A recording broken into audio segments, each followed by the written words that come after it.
Good morning and welcome back to the NWR Virtual Investor Conference Series 11. I'm your host, Banjo Blake, and up next we have ikeGPS. Ike operates in designing, marketing and sale of integrated GPS data capture services related to software and consulting solutions.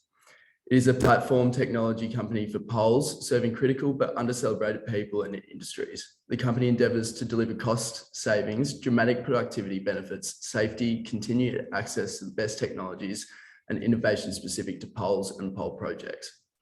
This morning presenting will be Glenn Milnes, CEO of ikeGPS.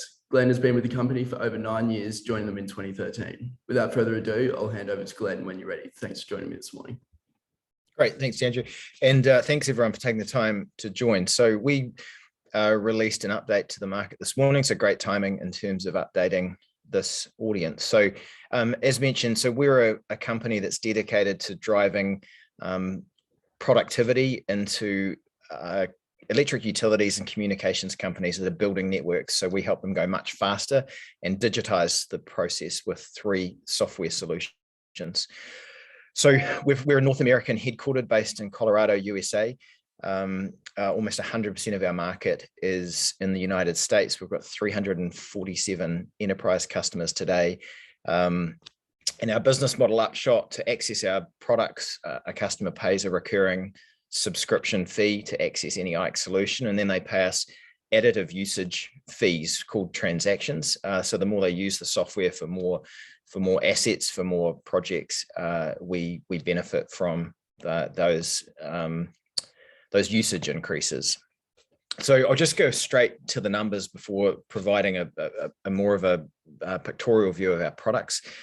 So for the year to March 2022, we just delivered $16 million of revenue, which is a 71% growth based on FY21, which is around 9 million.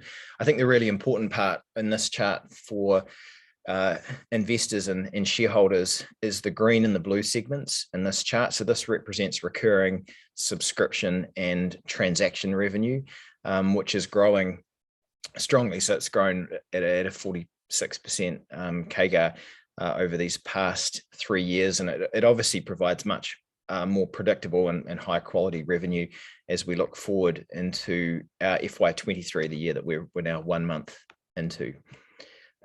I think the other important chart to understand is the correlation between the contracts that we sign with these really large infrastructure companies and the way that flows through to recognize revenue. So in this chart here, the orange bar represents signed contracts with our customer base, and the blue bar represents the way that flows to recognize revenue. And you can kind of see it's about a 9-month correlation between when we sign contracts versus when that flows through to the same recognized revenue rate. And I think the interesting thing in terms of how we're positioned for this coming year is in the past 12 months, we signed around $26 million of new contracts.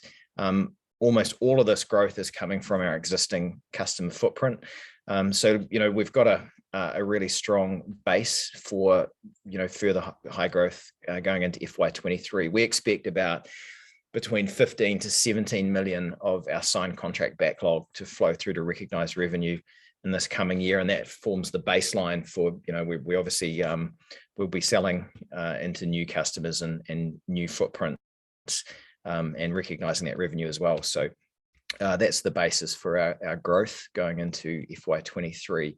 And again, this usage multiplier for us of our customers using the product, they pay us for every asset that goes through our software systems. And you can see pretty dramatic growth in terms of the number of transactions or the number of assets that are getting processed through our products, and which is a really important usage indicator. There's a lot of numbers here on this chart. I think probably the key item is really around the depth of our customer base with nearly 350 enterprise customers now paying us a subscription and operating under that model. I'll make these slides available after this so that those numbers can be looked at in some more detail. As I mentioned, the probably the key takeaway from this slide. It summarizes mostly the charts that we've just looked at, but another key item is we have total cash and receivables of $29 million today, comprised of 24.5 million cash and 4.5 million of receivables. This is about the same level as we had in December 2021. So we're starting to see some real operating leverage come through as revenue continues to grow, and our operating costs are not growing at anywhere near the same rate. In terms of our outlook for FY23, because of our plan and strategy around building products, but also building a business model that I just described, it does put us in a place where we've got really good visibility into the year ahead of us. So we're really focusing on 4 key themes in this year. The first is just the delivery of the signed contracts that are already in place so that we recognize the associated revenue. We see really substantial opportunities to keep extending revenue within our existing customer footprints. These are massive infrastructure businesses, either operating at national level across the USA in terms of the communications companies, so groups like AT&T and Crown Castle, Allo Communications and others. Or, we also are pursuing new tier 1 accounts. We focus on the very largest electric utilities in North America and the largest communications groups, and also the largest engineering companies that serve these groups. And we've probably got a stronger pipeline today as we have had it at any point in terms of ike's growth to date. The fourth item is we continue to invest in technology. So our tools help these companies to digitize and automate processes that at the moment take a lot of engineering resource and a lot of cost and a lot of time. And we have some really interesting and potentially quite disruptive products being built that can really drive a lot of productivity and cost out of some of these engineering processes to keep networks working or to keep the power on.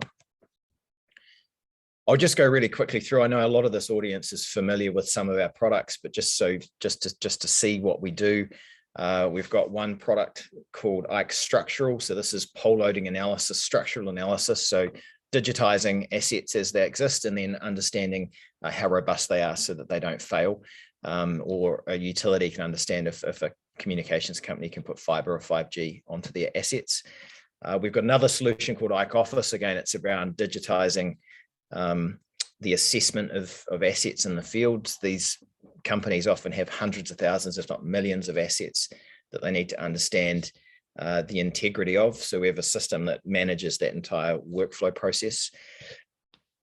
Some really interesting market tailwinds. We're in the right place at the right time. In North America, just this enormous boom of fiber and 5G investment happening across the country. We're at the start of probably 5 to 7 year super cycle of investment, building fiber across North America, and a large number of parties, but highly identifiable parties who are doing this work. And again, we drive productivity and speed so these networks can be deployed faster. And then the big prize is in North America are the 3,000 electric utilities. These are the folk that own the assets. This is a pole that's failed. You can see how many other infrastructure providers are attaching to every power pole.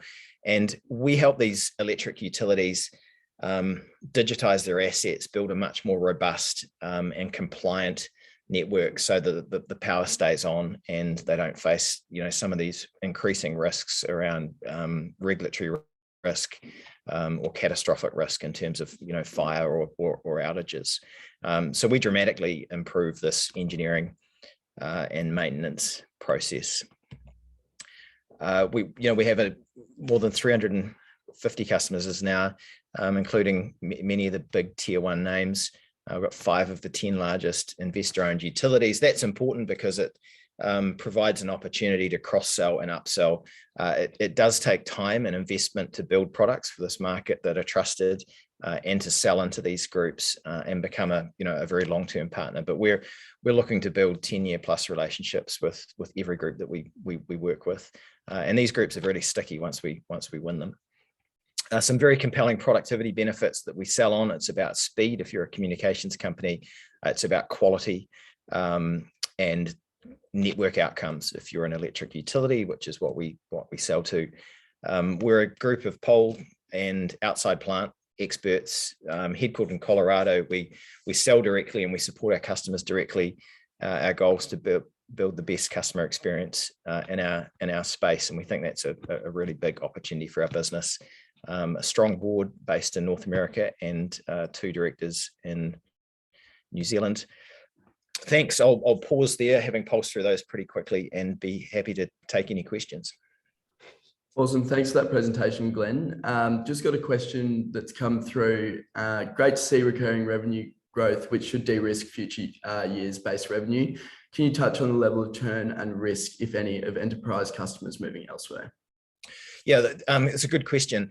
In terms of the people that own the infrastructure, so the communications companies and the electric utilities, the churn's very low, almost non-existent.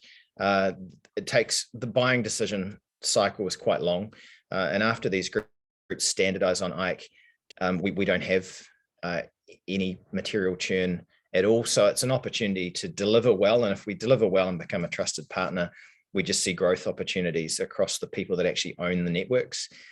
Where we have some churn are with the engineering companies. They're much more project-based, and particularly the smaller groups that operate on at times wafer-thin margins. That's where we can see some churn. But again, we've mostly seen our engineering partners just ramp up the use of our products over time.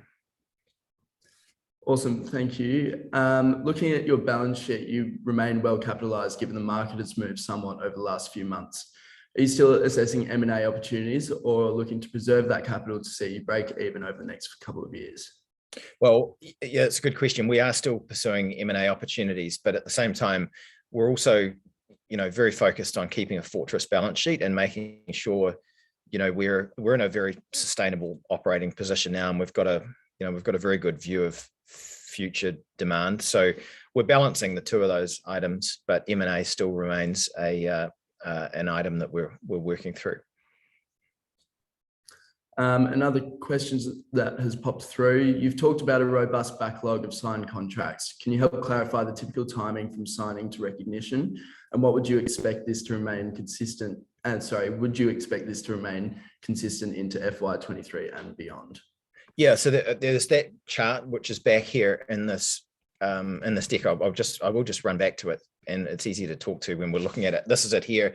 There's about a 9-month time delay from signing a contract through to essentially getting to the same that same level of revenue. I think an analogy is like turning on a tap and filling up a bathtub. But you win a contract, our customers sign up in advance, and we recognize the revenue over time. And so with transactions and with our subscription revenue, a customer pays us 12 months in advance, but we recognize that revenue over the subsequent 12-month period. So that's the reason for an approximate 9-month correlation. If you look across here, for example, Q1 FY22, we signed about 6 million of contracts. Q4, which is the quarter we just concluded, we delivered around 6 million. And that's pretty consistent. There is some timing uncertainty just by how fast a customer operates.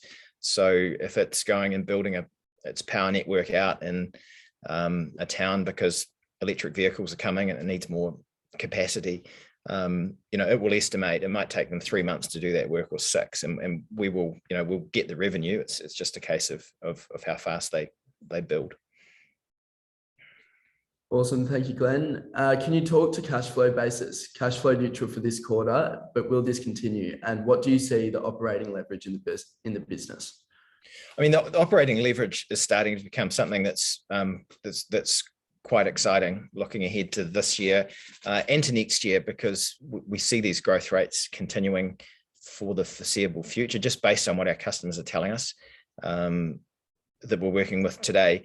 So, we're in a position now where we could just choose to go in either direction in terms of, accelerating to EBITDA positive, or continuing to invest primarily in technology and products, where we see an opportunity to disrupt the industry and capture more of the value chain, particularly around automating some of these really heavy duty engineering tasks that they do today. So I guess the answer to the question is we will maintain an extremely strong balance sheet, and we'll be flexing basically to meet demands. I mean, I think we're very cognizant of how the capital markets have changed, and a lot less appetite for high burn growth companies, and we don't intend to be one of those. Just going back to growth margins, can you elaborate on marginal differential between FY21 and FY22, and where would you expect these to settle in the long term? It will continue to tick up in terms of gross margin percent year on year. It came down, I think, by 2% this year, just based on from 64% to 62%, based on product mix. And so we had, just really high demand for our transaction products, which was beyond what we had forecasted. And that's got a lower gross margin profile for various technical reasons, but we put more cost into the COGS line for our transaction products than we do for the subscription piece, for example. We also continue to sell hardware as a small part of our revenue line, and that's a substantially lower gross margin product. Awesome. Thank you, Glenn. And thanks everyone for joining the second session of the NWR Virtual Investor Conference Series 11. That concludes this session, and that's all we've got time for. So thanks a lot, Glenn. Thanks for your time. Thanks, everyone. Bye.